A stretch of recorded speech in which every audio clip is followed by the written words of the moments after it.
Am I the a-hole for choosing my stepmom over my biological mom? I'm 24 female and I just bought a new house. My dad and stepmom contributed too for the house and it looks perfect. My mom left me and my dad when I was 5 because my dad couldn't earn much. A year later, he remarried to my stepmom, Jane. She wasn't what I thought stepmoms would be. She was kind of really talented. I don't have other siblings or stepsisters, so she basically raised me as her own daughter. She helped through everything, financially too. My biological mom, Karen, came for me when I was 16. I had grown a hatred for her as she abandoned me, but she still was invited to events like my birthday or Christmas. She also has a stepdaughter a few years younger than me. So when I bought a new house, I expected my stepmom to move in with me, as it was closer to the hospital she has to go every 3 months. Diabetes. Before I could move in, my mom asked me how many rooms were there. I told her how many were there, and she said she and her stepdaughter would move in a week later to choose the rooms. I told her no, as Jane was moving in with me, and it caused a big argument between us. She included Jane and my dad, and said how Jane brainwashed me and created chaos between mother and daughter. She yelled at me for being raised pathetically and said, "I gave birth to you, so you owe me a lot." Her stepdaughter called me too and said I was being a witch for not giving her a place to stay. Jane and I moved in 3 days ago, but we still get calls from them telling me to kick Jane out or Karen won't see me again. I don't think I am, but am I the a-hole? Edit. Why they are/want to move in my house? 1. Jane has diabetes appointment every 3 months, and my dad's place is nearly a 2-hour flight plus hotel. Living with me can reduce the cost. 2. Karen's stepdaughter wants to live in the city and in my house, so as family we don't have to pay each other. She's broke and jobless, and Karen wants to stay so she can supervise me. 3. My dad isn't involved because he is a peacekeeper. He doesn't get angry quick and avoid doing things that makes him regret later. Now for the top comments. Not the a-hole. What kind of adult invites themselves into someone else's home? That's weird on the surface and more so given your history. You decided to help your stepmom, so tell this other lady that she's not welcome to live there. But hey, Bio Mom said that if Opie doesn't kick out Jane, Opie wouldn't see Karen again. Like, where's the downside here? Sometimes the trash takes itself out. She said she and her stepdaughter would move in a week later to choose the rooms. Not the a-hole and she can piss off. Why does she think she can move into a place she did not pay for at all and was not invited? Also, why does your dad react like this? He is the type of person who would stay calm and won't let anger take over. Not the a-hole. Your stepmom is clearly more of a mother to you than your birth mother. Also, your birth mother's logic is flawed. She may have brought you into this world, but that was her choice and not yours. And when you bring a child into this world, you then have a responsibility to take care of them. And she did not fulfill that responsibility. Your stepmom, however, did raise you, so it's perfectly fair you'd want her to move in with you instead of the egg donor. Next story. Am I the a-hole for selling my house to get away from my sister? I took in my pregnant sister when she was almost homeless, kicked out by her boyfriend, father of the baby. We weren't close, but I let her into my home because I didn't want my nephew to be homeless. The agreement was I took her in for 3 months and she would find a job and find a place to live in that time. Almost a year later, she hasn't left, and I'm stuck paying for her and her son. Even worse, she recently got back together with a boyfriend that kicked her out, but hasn't forced him to pay any child support, so I'm paying for everything. He is a stinky, disgusting a-hole who I banned from the house, but my sister keeps sneaking him in when I'm out. I can't afford it as I have a good job, but I'm sick of her mooching off me when she could find a job, but hasn't even sent out a single resume. She has had depression in the past and is probably depressed now, and so she begged our mom to speak to me on her behalf, who keeps telling me when I let her into my home I signed an obligation for life to take care of her son. I'm also single without children, so in her eyes I don't have any obligations now but to take care of her grandson. I've been looking for a better job for a while and I just found one. It's a work-from-home job, but I can't imagine working with my sister around. So I told her I'm selling the house and moving states and she has 2 months to move out. Now all I'm getting is phone calls from my mother and other family members who know they have to take care of my sister if I leave, begging me to keep taking care of her. She's screaming at me for leaving her on the streets, but I can't wait for February to come early enough. But I feel kind of guilty looking at my nephew who is going to suffer because both of his crappy parents, and probably is going to end up like them. Am I the a-hole? Not the a-hole. Tell your mom to take your sister in then.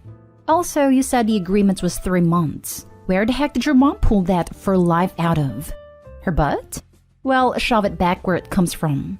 There is only so much you can help until it starts to affect you. Doesn't matter if it's mental/physical/financial. Protect yourself before you try to help others. Yep. Hey mom, when you gave birth to sister, you took an obligation for life. I think parents forget they're still parents even after the child turned 18. Not today, home. Your mom can take them in if she feels so strongly. You're not your sister's parent. Housing them for a few months is not an obligation for life. Block your mom and enjoy your new place. Not today, home. Your nephew has parents and grandparents and many others who can step in and help. You telling your sister she can stay with you for a couple of months isn't a lifetime obligation to pay for her and her child. They have rights because they are living there, but you're under no obligation to allow that to continue. Selling the house seems extreme, unless that's something you want to do regardless, but you should absolutely talk to a lawyer and begin eviction proceedings. Your sister is an adult. It needs to take responsibility for her actions and her child. Next story is titled, Am I the a-hole for yelling at my mom that I hate Harry Potter and to let me live my own life? As my title suggests, my mom is a huge Harry Potter nut. She and my dad actually met in Harry Potter IRC, like Discord but for old people, in the early 2000s. Got married, had kids, and from day one decided to embarrass us for life by naming us after some Harry Potter and Star Wars characters. It's honestly been hell. I have a stupid name, and since we were little, my parents have forced stuff like Harry Potter, Star Wars, Marvel movies, etc. down our throats. Everything is about dragons and magic and blah blah blah. I'm so sick of it. Every birthday, every holiday, everything is just organized around fandom.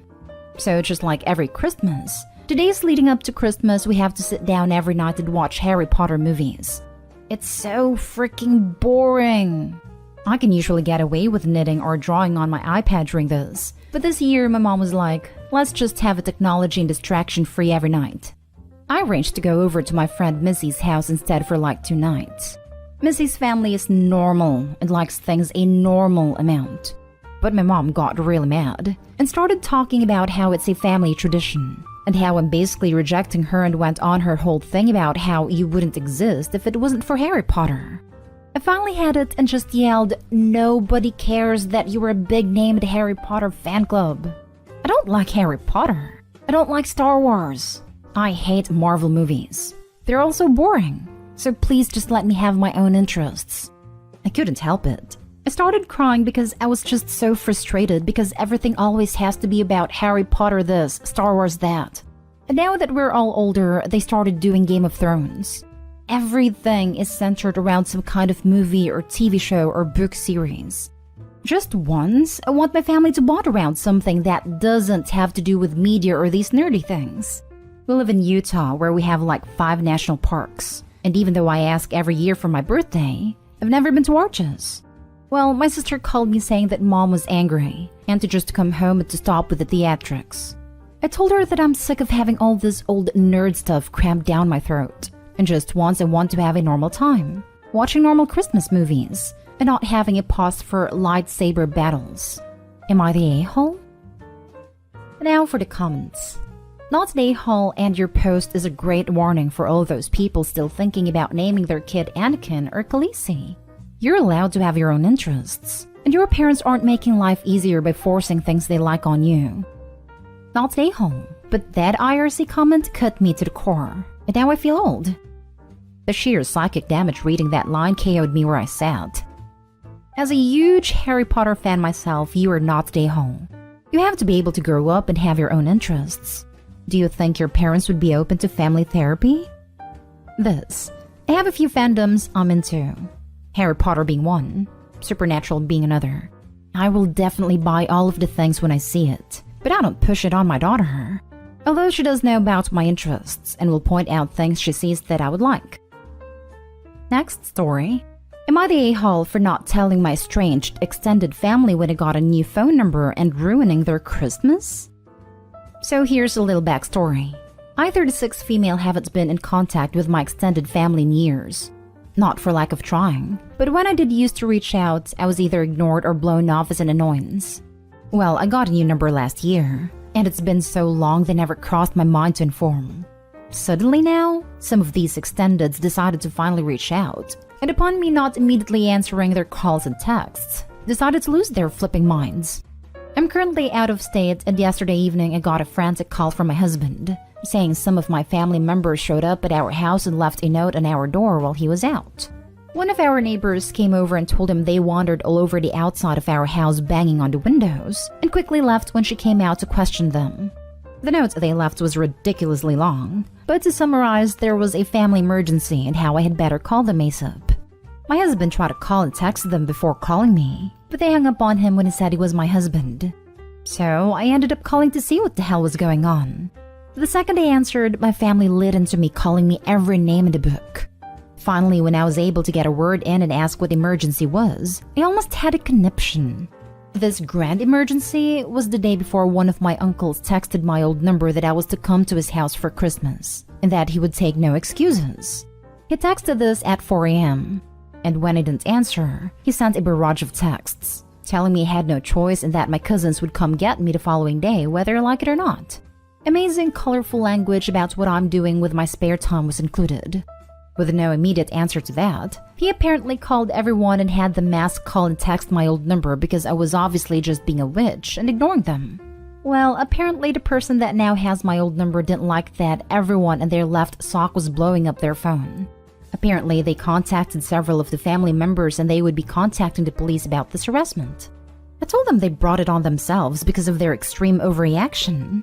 They tried to talk over me, but I cut them off, pointing out their lack of communication for all these years was okay, but no reply from me at the crack of the morning is unacceptable apparently. They then told me I was a selfish witch that ruined their Christmas. I ended it soon after that and called my husband to fill him in on everything. He was understandably pissed as well. I plan to call my old number in the morning and apologize to them for the trouble, and possibly get copies of the text to get a restraining order when I return home. I'm so upset and utterly enraged by this behavior from them, and I don't think I am, but I do have to ask, am I the a-hole? Not the a-hole. You should probably change your number again now. These people sound terrible. Definitely not the a-hole. I have a question though. Is there no one on that side of the family who knows how to reach you? Isn't there a parent or a sibling these wackos could have called and said, I hope you didn't return my text. Is she okay? If you do and they still acted this way, I have no words. The fact they want this level of crazy means they probably burned more than a few bridges that lead to OP. Not the a-hole, and do not delay on that restraining order. It is very strange that they would come to your house and knock when no one is there, peep through the windows, but leave as soon as they saw the neighbor. Something is very fishy there. Were you due for kind of inheritance from an older relative? It's possible that there's been a death in the family that you are not aware of. They might be trying to attempt to force you out of it by getting you alone. This is what I think. What, after all these years, would make them this desperate to see OP again? Money would be one of my first guesses. OP, you need to find out if a relative has recently died, or if you're the recipient of some sort of bequest. Given all these people's wacko behavior, I can see someone deciding to leave everything to the only sane person in the family. Now for the last story. Am I the a-hole for ordering meals for my children when we go out with friends? My husband and I have 2 children, 19 and 17. We go out with our friends, 2 other couples, every other week, and then on the weeks we do not go out with them, we have a date night and then a family dinner out. We always get separate checks, so each couple pays for their own food/drinks. We find it is just easier to do it that way.